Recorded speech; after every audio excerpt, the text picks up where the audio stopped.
Hello friends, आप देख रहे हैं सिविल टेक्निकल सॉल्यूशंस। जैसा कि दोस्तों हमने पिछली वीडियो में बात की थी टेप के बारे में, यानी कि इंची टेप के बारे में कि हम इंची टेप को कैसे रीड करें, कैसे पढ़ें, कैसा उसका या इंच या फीट या फिर सूत, सेंटीमीटर, मीटर, ये सब कैसे उसको रीड करें। तो वो वीडियो हमने उसके बारे में बात की थी, तो उसका लिंक मैंने डिस्क्रिप्शन में दे रखा है। अगर आप चाहें तो उस लिंक पर जाकर उसे देख सकते हैं। और आज का जो हमारा टॉपिक रहेगा, हमारा वो टॉपिक है कि कम पैसे में मकान कैसे बनाएं। कि हमारे पास पैसे कम हैं तो हमें मकान बनाना है, अब हम मकान कैसे बनाएं कम पैसों में। तो दोस्तों सबसे पहले मैं बता दूं कि बहुत सारे जैसे ईंट हो गई, सीमेंट, रेता, बजरी, एग्रीगेट वगैरह, सैंड वगैरह, तो इनका रेट बहुत हाई फाई हो गया है।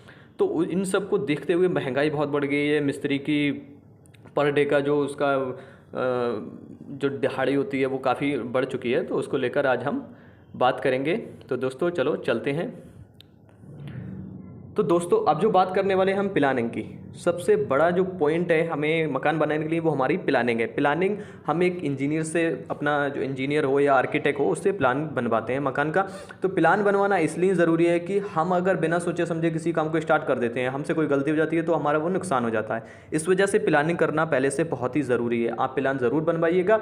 2-4 हज़ार 5 हज़ार जो भी खर्च आए, आपको प्लानिंग करना बहुत ही ज़रूरी है। उससे क्या रहता है कि हमें पहले से ही मालूम हो जाता है कि हमको क्या क्या करना है। ऐसे ही बहुत सारे। तो दोस्तों अब हम बात करते हैं एस्टीमेट की। एस्टीमेट क्या होता है कि हमें जो प्लान मिलता है मकान का, हम जो प्लान बनवाते हैं इंजीनियर से, आर्किटेक्ट से, किसी से भी, तो उसके द्वारा हम एस्टीमेट तैयार करते हैं। एस्टीमेट जो है हमें पहले से ही पता लग जाता है कि हमारे मकान में कितना मटेरियल लगेगा, मतलब कितना सीमेंट, कितना रेता, कितना बजरी, कितना सरिया, ये सारी चीज़ें कितनी लगेंगी हमें पहले से पता लग जाता है। तो हम क्या करें, उतनी ही क्वांटिटी हम थोक रेट पे उठा लेते हैं। थोक रेट पे उठाते हैं तो हमको क्या रहता है कि 10%, मान लीजिए कि अगर हमें 1 लाख रुपए का मटेरियल खरीदना था तो अब हमारा 90,000 में काम हो रहा है, 10,000 हमारा बच गया।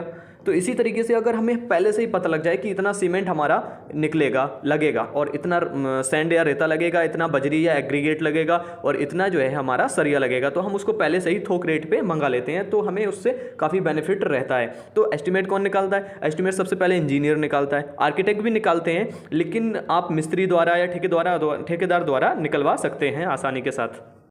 तो दोस्तों दूसरा जो हमारा पॉइंट है वो है ये कि बुनियाद।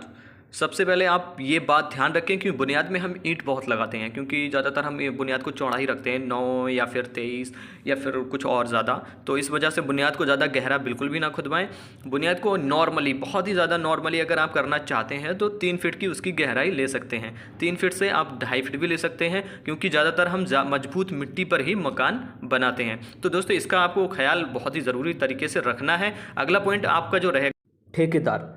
ठेकेदार मतलब कि आप किसको वो मकान जो है कॉन्ट्रैक्टर या ठेके पे देना पसंद करेंगे। मैं तो आपको सलाह दूंगा कि आप मकान खुद ही बनाएं, खुद ही मिस्त्री को और लेबर को ट्रीट करें और अपने हिसाब से वहाँ पर मौजूद रहकर बनवाएं, तो आपको काफ़ी बचत हो सकती है। अगर आप ठेकेदार को देना चाहते हैं तो दे दीजिए, लेकिन जो आपका ठेकेदार होना चाहिए वो थोड़ा अनुभवी होना चाहिए, उसने काम कराया हो, तब आप उस ठेकेदार को आप दे सकते हैं। और उसके रेट के बारे में ज़रूर आप पहले से ही उसका जो मशवरा कर लेना कि रेट उसका क्या रहेगा, क्योंकि बहुत सारे होते हैं बाद में रेट उसके ज़्यादा लगा। नेक्स्ट पॉइंट जो हमारा दोस्तों रहने वाला है वो है हमारा टाइल्स। कि हम मार्बल्स की जगह अगर हम सिरेमिक टाइल्स यूज करते हैं तो हमारा कम पैसों में फिनिशिंग अच्छी दे जाता है। हम चाहें तो फर्श से भी काम चला सकते हैं, अगर हमारे पास पैसा ज़्यादा कम है तो हम फर्श से काम चला सकते हैं, लेकिन मैं आपको सलाह दूंगा कि कम पैसे में आप सिरेमिक टाइल्स का यूज कर सकते हैं। वो एकदम फिनिशिंग भी होगी और कम पैसों में हमारा जो है काम हो जाएगा। तो ये आपके लिए सलाह बेहतर रहेगी कि आप सिरेमिक टाइल्स का यूज करें, इसके लिए बेहतर रहेगा। दोस्तों अगला नेक्स्ट पॉइंट जो हमारा रहने वाला है वो है कॉलम और बीम। हम इस मकान में कॉलम और बीम का इस्तेमाल नहीं करेंगे, क्योंकि इसमें सरिया का हमें इस्तेमाल करना होगा। सरिया बहुत महंगी है ऑलरेडी, तो इस वजह से हमारा जो स्लैब का लोड होगा वो हम दीवारों पे डालेंगे। तो दीवारों पे हम इसका लोड डालेंगे, इस वजह से हम कॉलम और बीम का इस्तेमाल नहीं करेंगे। ठीक है। दूसरी बात, हम सरिया का इस्तेमाल करेंगे सिर्फ स्लैब और लिंटल्स में। स्लैब और लिंटल्स में सरिया का हम इस्तेमाल करेंगे। तो दोस्तों पैसों को बचाने के लिए हमें ये सरिया का थोड़ा बहुत बचत करना ही पड़ेगा। तो अगला पॉइंट जो हमारा रहेगा दोस्त, इसी के साथ दोस्तों जो हमारा अगला पॉइंट रहेगा वो रहेगा हमारा स्टेयर।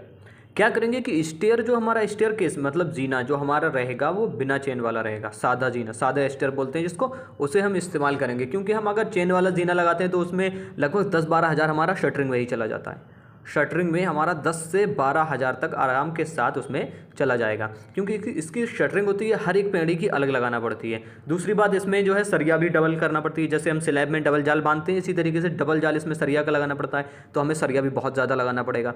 तो हम क्या करेंगे, इसके लिए हम सादा जीने का इस्तेमाल करेंगे, ताकि हमारा जो है उसमें काफ़ी बचत आ सके। अगर 10,000 हमारा शटरिंग में चला गया, 10,000 का हमारा सरिया एक्स्ट्रा चला गया, तो 20,000 हमारे यही चले गए। तो हम क्या करेंगे, सादा जीने का इस्तेमाल करेंगे, उसमें हमारा कम सरिया में काम हो जाएगा, और हम एक जैसे नॉर्मली एक लिंटल पड़ता है उसी तरीके से हम इसको ढाल सकते हैं। तो दोस्तों, इसमें हमारा लोहा ख़त्म हो गया, क्योंकि सरिया इसमें कम लगेगी, तो हमारा जो है कम सरिया में काम हो जाएगा।